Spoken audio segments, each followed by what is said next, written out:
السلام علیکم خوږو دوستانو، ستړي مشئ. خدای پاک دې وکړي چې جوړ او روغ یاست.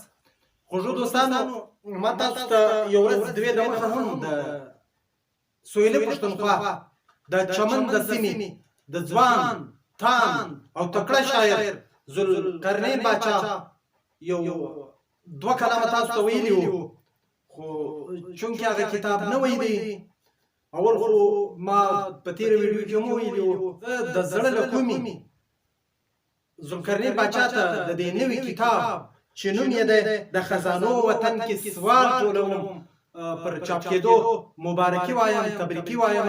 خدای پاک دې هم د قلم داسې روان او تان لري چې نور کتابونه هم چاپ کړي، ځکه چې د ده په شاعري کې یو بیل خوند دی، یو جلا خوند دی، یو نوښت دی. دوستانو، هر شی چې جوړېږي، هر شی چې وي، په هغه کې یو نوښت را روان وي. تاسو پوهېږئ چې یو ماډل ګاډي راسي، پر هغه بله نوې راسي، خلک به هغه ته لیوالي کاږ راسي، بله پسې راسي، بله پسې راسي، د موبایلان دغسې راواخه، هر شی چې وي یو تر بل ښه راځي، یو تر بل. که موږ تاسو وګورئ د نن څه یو 10 کاله دمخه یا 15 کاله مخکې زموږ ستاسو څنګه موبایلانو، زموږ ستاسو څنګه موټرانو، هر شی داسې راواخه، څنګه وو کیمرې څنګه وې. نو یقیني هم د ده په شاعري کې هم هغه ژوند شته، د موجوده حالات داسې څېړلي وي، داسې څېړلي وي چې تر ګرداریان سي، ځوان هلک دی، د عمر په لحاظ ډېر کم دی، او خدای پاک دې وکړي چې هم دغسې پر مخ روان وي. زموږ دعاوې ورسره دي. نو ستاسو ډېر قیمتي وخت نه اخلم دوستانو، یو هیله در څخه کوم، یو خواست در څخه کوم.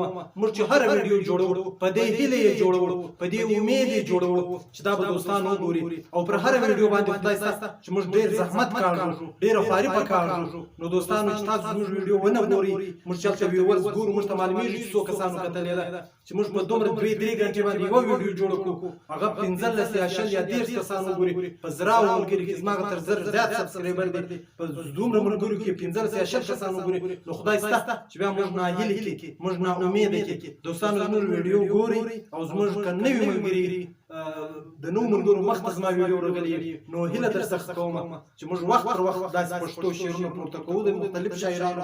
زموږ چینل در سره سبسکرایب کړئ، او په خوا کې چې د زنګ نشان دی، دا بیل آیکن چې دی، دا ووهئ. د دې معنا دا ده چې موږ نوې ویډیو پورته کوو، تاسو ته بیا نوټیفیکیشن درځي. او لایک، زموږ ویډیو لایک کړئ، او که وخت لري په کمنټ کې هم یو څه ولیکئ، کمنټ راته وکړئ چې آیا زموږ خواري ستاسو خوښېږي که نه.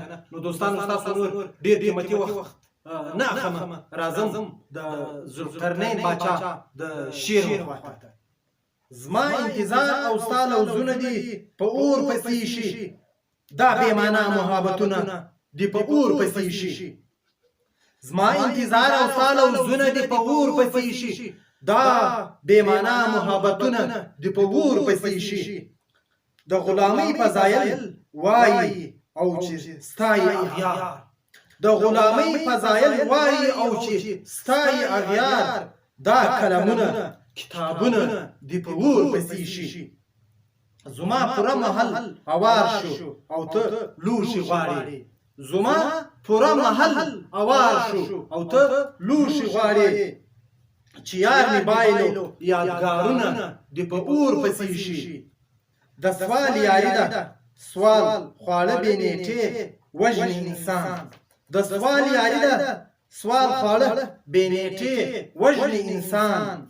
د ټیټو سترګو سترخانونه دی په اور پسې شي. زما د پرې کړي سر موضوع ولې څوک نه یادوي، زما د پرې کړي سر موضوع ولې څوک نه یادوي. د استنجا اوږده باسونه دی په اور پسې شي.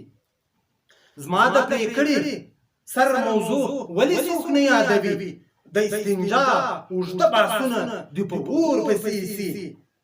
ستا د ښایست قیمت ډېر لوړ و، خو بس زه غریب وم.